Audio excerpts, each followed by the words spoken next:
So, ek kry baie vrae.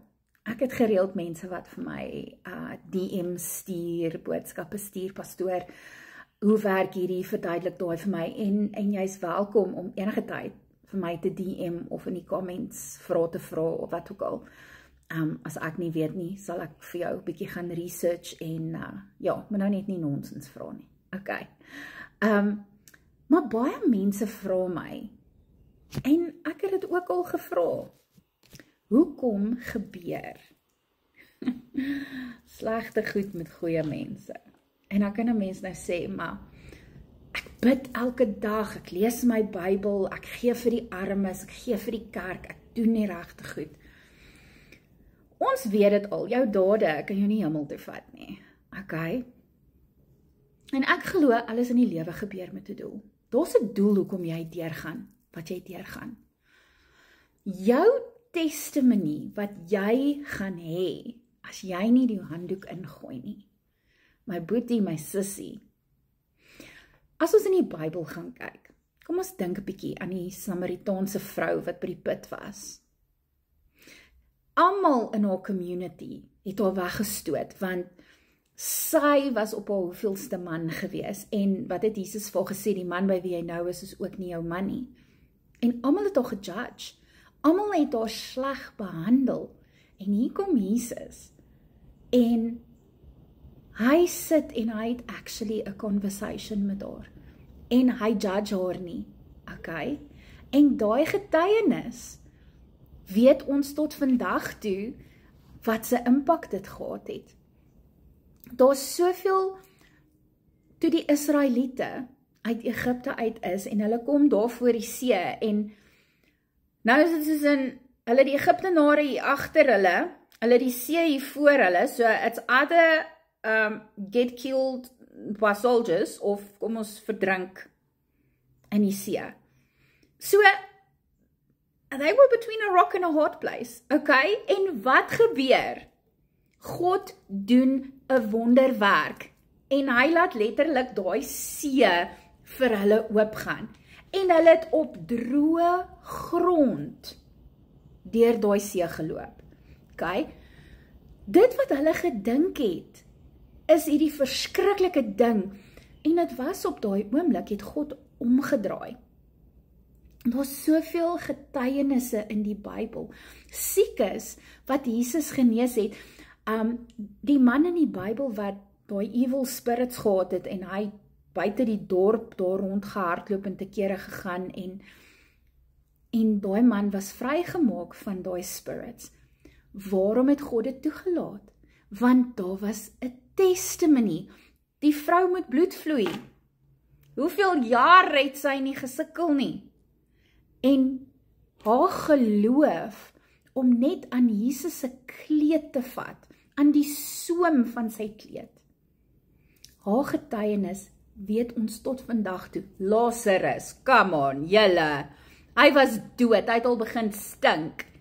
En hier kom Jesus, nadat almal gedink het, hy's te laat, kom hy, en hy wek vir Lazarus op uit die dood.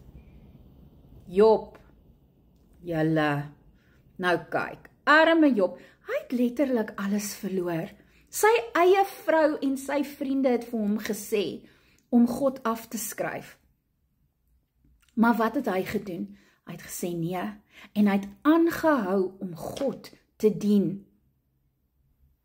En vandag is hy seker, sy storie, sy testimony is een van die grootste en mees welbekendste testimonies wat ons het. Wat van Jesus? Hoe is Jesus nie behandel nie? Hy is aan 'n kruis gehang en gekruisig, en die testimony van Jesus Christus, wat ons vrygekoop het. Nou julle, daai ding waardeur jy nou gaan, it sucks, okay, dis nie lekker nie. Jy is tot hier, jy is keelvol, jy wil nie meer nie. En jy het al hoeveel keer gevoel, jy wil net die handdoek ingooi, maar ek sê vanaand vir jou, Jy kan nie die handdoek ingooi nie, want jou testimony gaan ander mense se lewens verander. God gaan jou seer, jou vernedering, jou sukkel, jou verslawing, jou huwelik, jou kind. God gaan daai testimony gebruik om mense na hom toe te lei. Dit waardeur jy gaan is nie verniet nie. Yes, dit maak seer, dit sak, ek weet. Maar gaan na Vader toe en sê, Vader, asseblief, help my hierdeur. Help my verstaan. Maak my sterker, sodat wanneer my deurbraak kom, ek gereed is om my testimony met ander mense te deel. En weet jy wat, anointing kom nie sommer maar net nie. Anointing kom as gevolg van dinge wat ons deur is. Die dinge waardeur jy gaan, bring jou nader aan die Here en dit bring jou anointing. So, ek weet dit is nie lekker nie, maar wanneer daai deurbraak gaan kom, wanneer God daai verandering gaan bring, my boetie, my sussie, daai anointing en daai getuienis wat jy gaan hê, gaan iets amazings wees. So ek wil jou bemoedig vanaand, moenie die handdoek ingooi nie. God is besig. Ons kan dit dalk nie met ons fisiese oë sien nie, met ons fisiese ore hoor nie, maar God is besig. Vertrou hom. Hy weet wat hy doen.